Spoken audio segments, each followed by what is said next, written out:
Mas eu dizer que o Supremo Tribunal Federal tem um plano absolutamente maligno para colocar o presidente Bolsonaro na prisão até agosto. E eu não digo isso de orelhada. Qual seria a linha do tempo para essa conclusão?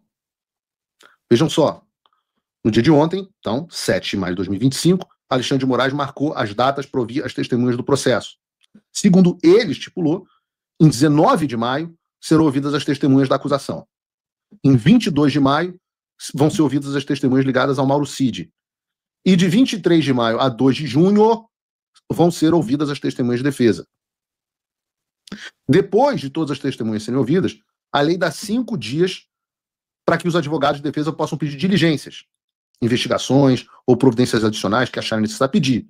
É uma regra prevista na tal da Lei 8.038 e também no regimento do STF e é parecida com o que existe no Código de Processo Penal. Não foi marcada ainda a data dos interrogatórios, que é quando os réus vão ser ouvidos, mas com base nos prazos usados até agora, é provável que essas audiências aconteçam ainda em junho de 2025. Estamos em junho.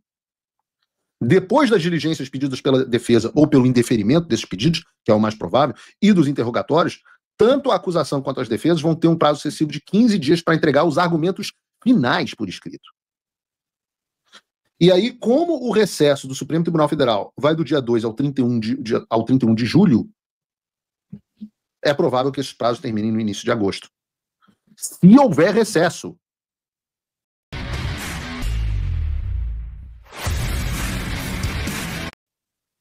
Se houver recesso. Se houver recesso. É provável que haja? É porque o Alexandre não pode jogar sozinho. Se fosse o Alexandre sozinho, não haveria recesso. Mas como precisam os 5 integrantes da turma, todos os integrantes da turma precisam concordar em não haver recesso, não é uma impossibilidade. Não é uma impossibilidade. Vejam, se isso acontecer, o cronograma é antecipado em um mês. Mas é provável que os prazos terminem no início de agosto. E é importante ressaltar que a lei permite que o ministro responsável pelo caso, no caso o Alexandre, peça novas provas mesmo depois das alegações finais se ele achar necessário. O que não deve ocorrer. Mas terminada toda essa fase de coleta de provas e manifestações das partes, está pronto o processo para julgamento. Aí é o Alexandre pedir que o processo seja incluído na pauta do julgamento do STF. Aí, nessa sessão, a acusação e a defesa têm 1 hora cada para falar, podendo até haver prorrogação, e aí não há um prazo para a sentença final, mas segundo o Código de Processo Penal, a sentença pode ser dada até 10 dias após o julgamento. Ou seja, até ainda em agosto desse ano. O que eu quero dizer? Vejam, nós estamos falando de pessoas que estão fazendo intimações na UTI, que estão se recusando a fazer intimações para testemunhas de defesa, que não estão dando prazos para os advogados analisarem os documentos. O julgamento está sendo feito a toque de caixa. Neste ritmo, daqui a mais ou menos 3 meses, Bolsonaro e os demais réus do tal núcleo crucial já podem ter sido julgados, condenados e mandados para a prisão. Essa é a real situação. Pode demorar 15 dias, mas há uma margem para erro. Mas o cronograma mais provável, seguindo todos os passos, da forma como o Alexandre tem feito, implicam em Bolsonaro na prisão de agosto para setembro. Essa é a situação atual do país.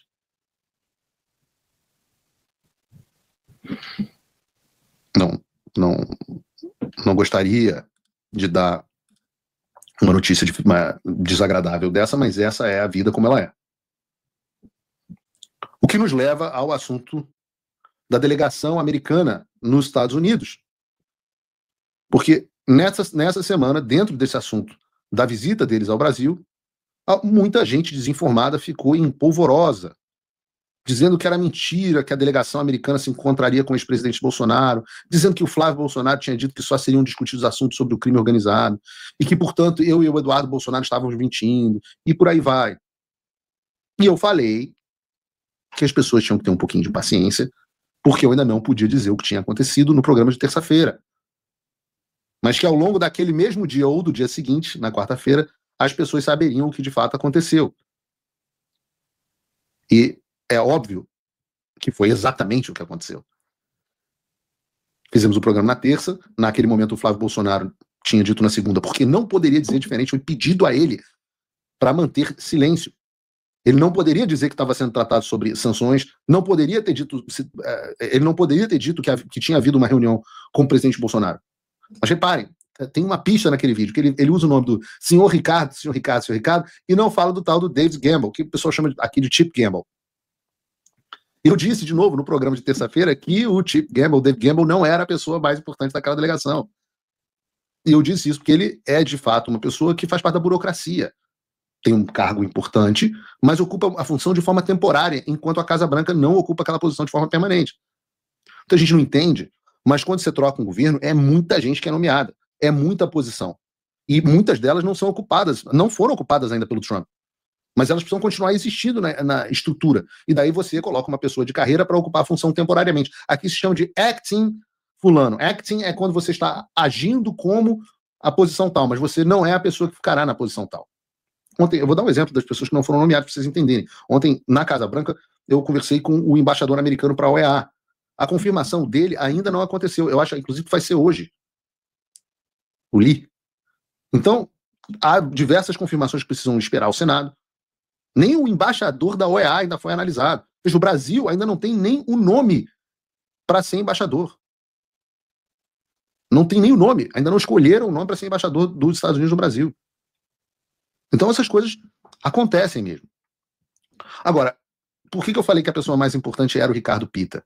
Porque ele tem uma função muito mais importante como senior advisor do hemisfério ocidental, que é o nosso hemisfério. Tinha até gente na rede social falando, senior advisor não é porra nenhuma, é pouco importante. As pessoas não sabem de quem se trata. A gente está falando de uma pessoa que foi assessor do Ted Cruz, depois foi chefe de gabinete do congressista McCall, que foi do Comitê de Relações, presidiu o Comitê de Relações Exteriores da Câmara dos Deputados dos Estados Unidos, e foi inclusive quando eu conheci o Ricardo Pitta e quando nós nos tornamos amigos justamente naquela audiência que eu fui testemunha, e aí hoje as pessoas entendem um pouco da importância daquele marco, né? Por questão de coisa assim. Então, quando o Trump se tornou presidente, a Casa Branca indicou justamente o Ricardo Pitta para lidar com esses assuntos específicos, para ser advisor de ditaduras na América Latina. Afinal, o cara é venezuelano. Então, entende ditadura, né? Ele é naturalizado americano, nascido venezuelano. Tanto que foi esse senhor Ricardo Pitta o homem que idealizou e botou adiante o processo de sanção de visto para Cristina Kirchner e para sua família. Não tem a foto da reunião dele com o presidente Bolsonaro, não, Bruno? João, vai botar aqui? Esse cara foi o cara que idealizou a sanção contra a Cristina Kirchner e a família. Este foi o homem que se reuniu com o presidente Bolsonaro. E eu digo para vocês, bastidores, foi uma reunião de mais de 2 horas. Obviamente, no que eu posso comentar a respeito, o assunto principal foi justamente o crime organizado? Não, claro que não. Não seja uma topeira. Vai sentar para conversar com o presidente Bolsonaro sobre PCC e crime organizado? Claro que não. O assunto foi a situação do Brasil e a ditadura alexandrina. E eu não vou dizer que o presidente Bolsonaro pediu sanções ao Alexandre na reunião, seria muito leviano da minha parte, mas o que eu posso dizer é que esses assuntos são abertamente hoje discutidos dentro do governo americano. Então, o senhor Ricardo Pitta foi se reunir com o presidente Bolsonaro para quê? Ora, cacete, para buscar os subsídios, as confirmações em pessoa para aquilo que eu e o Eduardo temos dito dentro da Casa Branca do Departamento de Estado. Para ele poder reportar ao secretário Marco Rubio, que foi ao Brasil e viu a situação que nós escrevemos a ele, e é absolutamente importante que isso aconteça, porque os americanos operam dessa forma. E vou dizer mais, hoje eu estou aqui soltando a franga, dando furo. Vou dar mais um furo que eu acho que não saiu em lugar nenhum. Pelo menos eu não vi. O fato de que, por que nós não pudemos antes confirmar que o Ricardo Pitta, quem era o Ricardo Pitta e que ele tinha se reunido com o presidente Bolsonaro? Deixa a imagem aí, bro. Por que nós não podemos fazer isso? Simplesmente porque no dia seguinte ele teria reuniões com o ministro das Relações Exteriores do Brasil, Mauro Vieira. E ele não queria que o governo brasileiro cancelasse essas reuniões, ao saber que ele havia se reunido com o presidente Bolsonaro. Por que ele não queria? Porque uma das missões que ele veio cumprir aqui foi deixar clara a posição atual do Departamento de Estado do governo Trump com 3 coisas. a forma como está sendo conduzido este julgamento do presidente Bolsonaro, completamente à margem da lei, não só do presidente Bolsonaro, mas de outras pessoas, ou seja, a politização dos tribunais no Brasil. A segunda coisa foi a perseguição a jornalistas e as violações à liberdade de expressão, com o meu caso tendo bastante protagonismo. E a terceira coisa foi a preocupação do governo americano com a violação da soberania americana, invasão da jurisdição americana com decisões proferidas pelo STF que afetam indivíduos nos Estados Unidos, como eu, Constantino, Alan, Ludmilla, etc., mas também empresas americanas, como o X, como o Rumble, como o Truth Social, e até as outras Big Techs, Meta, o Google, etc., afetadas pelas decisões do Alexandre. A própria SpaceX. E eu perguntei qual teria sido a resposta, eu apurei qual teria sido a resposta do governo brasileiro. E parece que houve uma não resposta. Aquele blá blá blá. Aquele blá blá blá que eles dizem para o público, eles dizem em reuniões de portas fechadas. As instituições brasileiras agem de forma independente, o Supremo Tribunal tem uma longa defesa da democracia, houve uma tentativa de golpe que foi impedida pelo grande paladino Alexandre de Moraes, aquele mesmo discurso. Até houve uma brincadeira, né? Porque as instituições são independentes, mas o ex-advogado do presidente Lula e o seu ex-ministro da Justiça são ministro do Supremo Tribunal Federal, o advogado do PT também é ministro do Supremo Tribunal Federal, e o ex-ministro do Supremo Tribunal Federal, apontado pelo governo do Partido dos Trabalhadores, hoje é ministro da Justiça do Lula. Então, essas são as instituições independentes, né? Uma brincadeira que foi dita de pessoas que estão cientes do que está acontecendo. A noção, a percepção é de que as pessoas no governo Lula, a esquerda ainda está presa no mundo de 2024. E isso é muito bom para a gente. E as pessoas podem acreditar ou não no que eu estou dizendo. Acho que nada que eu reportei até hoje não foi confirmado. Ou foi, pelo menos, desmentido. Né? Quando, não sei, teve uma retardada que eu esqueci o nome. Vocês são mentirosos compulsivos. Aí, eu falei que na terça-feira, eu falei que na quarta-feira as pessoas iam saber o real motivo da visita da delegação americana, e pum, na quarta-feira, na verdade foi terça-noite, eu acho, o presidente Bolsonaro postou a foto dele, essa foto aqui, bota aí de novo, Bruno, com o senhor Ricardo Pita. A essa altura, achar que eu tô mentindo? A essa altura, achar que eu não tenho fonte de saber o que tá acontecendo? Acreditar no UOL? Pô, mas o que eu fico me perguntando é o que os burros acham que justamente o responsável pelas sanções a Cristina Kirchner e a família foi fazer no Brasil. Opção 1, foi tratar de sanções. Ou opção 2, ele foi no show da Lady Gaga. Vai querer... Coitado do Pita, de odiar a Lady Gaga. Eu também fico me perguntando o que as pessoas acham que o Eduardo Bolsonaro e eu ficamos fazendo com tantas reuniões dentro da Casa Branca. Eu não sei o que as pessoas acham que a gente vai fazer lá. Eu digo isso porque ontem, mais uma vez, nós passamos o dia em reuniões no Departamento de Estado e na Casa Branca. Não há dúvidas. Tem a foto. Tá lá. Bonito pra caramba. Assim, o que as pessoas acham que é inteligência artificial? Aí vem, mas isso aí não dá em nada. E isso eu até respeito. Assim, porque as pessoas não entendem como as coisas acontecem. Né? Então elas olham isso e falam, não, mas você está indo se reunir, mas não tem nada de concreto. Aí eu falo, semana passada eu citei para vocês que as sanções no caso da Nicarágua demoraram, acho que 8 anos para serem implementadas. As pessoas acham que sanção é algo que sai do dia para a noite. Que eu e o Eduardo vamos lá, batemos na porta da Casa Branca e falo, patriota Trump, sanciona lá o Alexandre aí na moral. Aí o Trump vai lá, pega a caneta dele e assina. No voo para Washington, eu estava lendo o livro do Bill Browder, chama The Red Notice, Alerta Vermelho, talvez, a tradução em português, não sei se foi publicado no Brasil, que conta a história da Lei Magnitsky. Essa que agora está famosa no Brasil, que eu comecei a falar e ninguém tinha ouvido falar, e daqui a pouco começaram deputados americanos e senadores falando sobre Lei Magnitsky. Eu não sei se as pessoas acham que os deputados e senadores americanos também estão fazendo tic-tac, mas o Magnitsky, que dá nome à lei, né, o advogado, que foi preso em 2008, e morreu na prisão do Putin em 2009. Né? Ele tinha descoberto as sacanagens que estavam rolando lá, corrupção na Rússia, e foi preso em 2008 e morreu na prisão em 2009. Sabe quando é que vieram as sanções? 5 anos depois, 2013.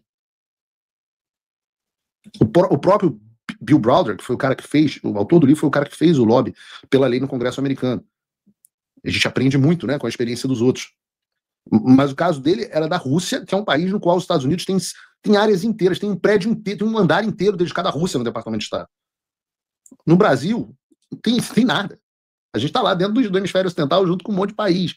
E mesmo assim, o Bill Browder demorou anos fazendo lobby para aprovar a lei Magnitsky e ter sanção autorizada.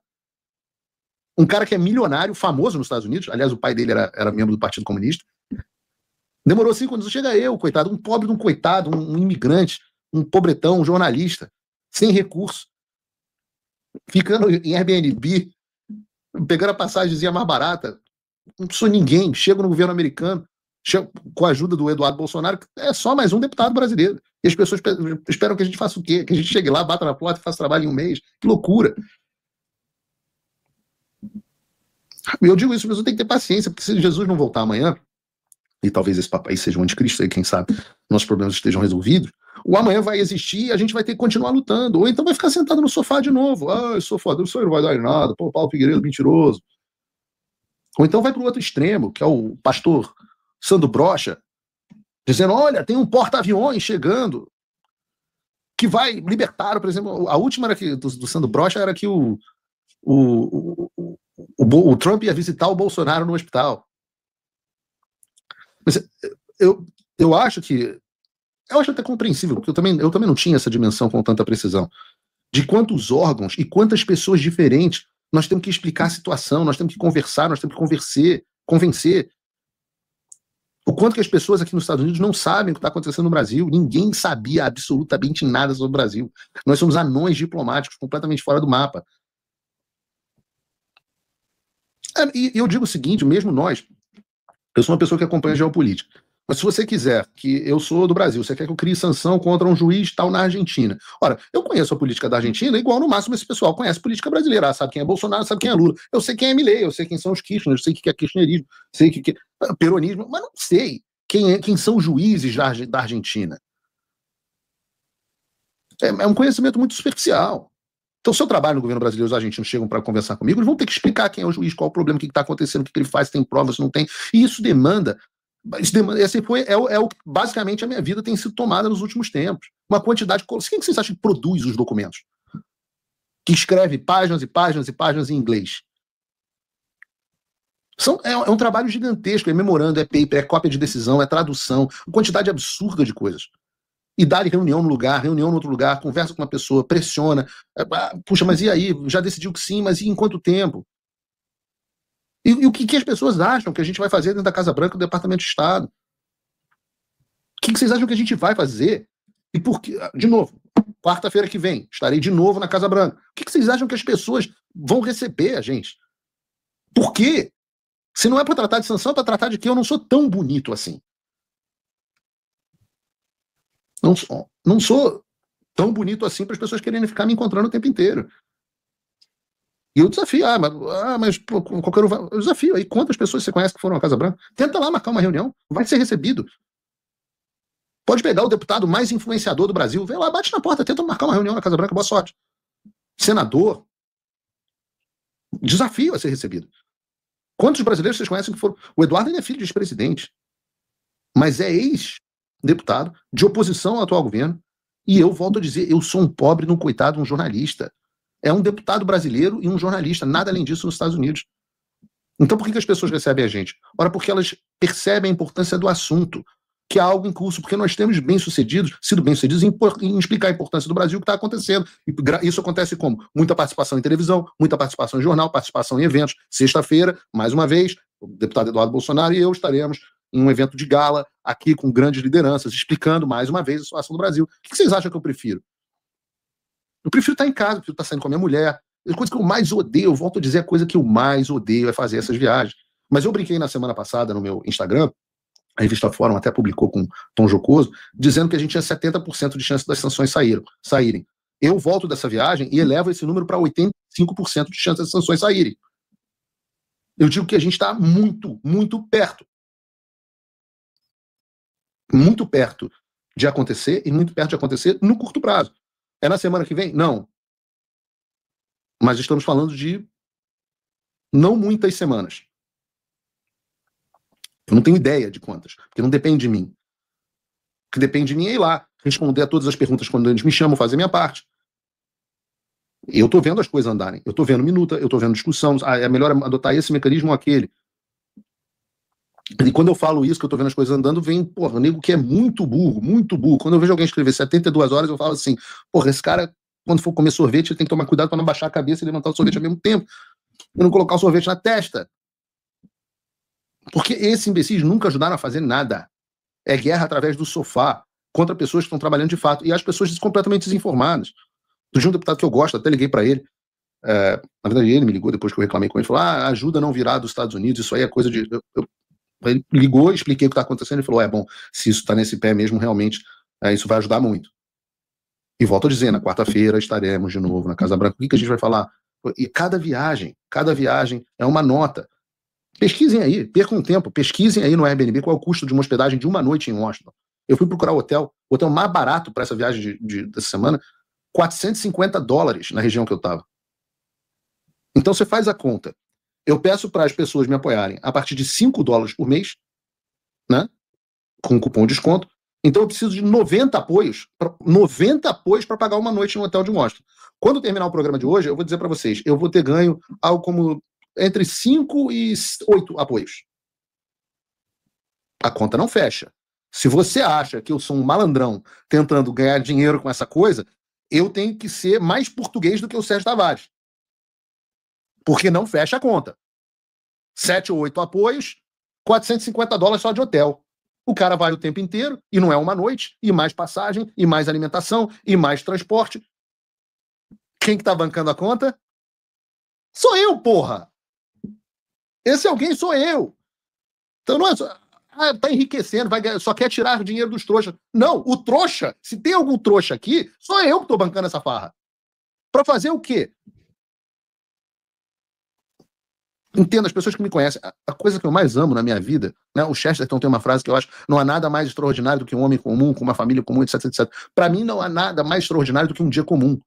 Um dia como o dia de hoje, que eu acordo, vou à academia, deixo meus filhos na escola, vou na academia, volto, escrevo o meu programa, esse programa que vocês estão assistindo aqui agora, converso com a minha equipe, leio o jornal, etc, etc, me informo, volto, faço o programa, sento para fazer minhas coisas à tarde, cozinho jantar para as minhas filhas, vejo a televisão com elas, vejo um filme, vejo alguma coisa com elas, boto elas, faço uma leitura antes de dormir, fazemos uma oração, leitura bíblica, e eu vou dormir com a minha espetacular e lindíssima mulher vendo uma série, e no dia seguinte eu acordo de novo. Você quer saber? Esse é o dia perfeito. Se todos os dias fossem assim, eu estaria feliz da vida. Eu não preciso de mais do que isso.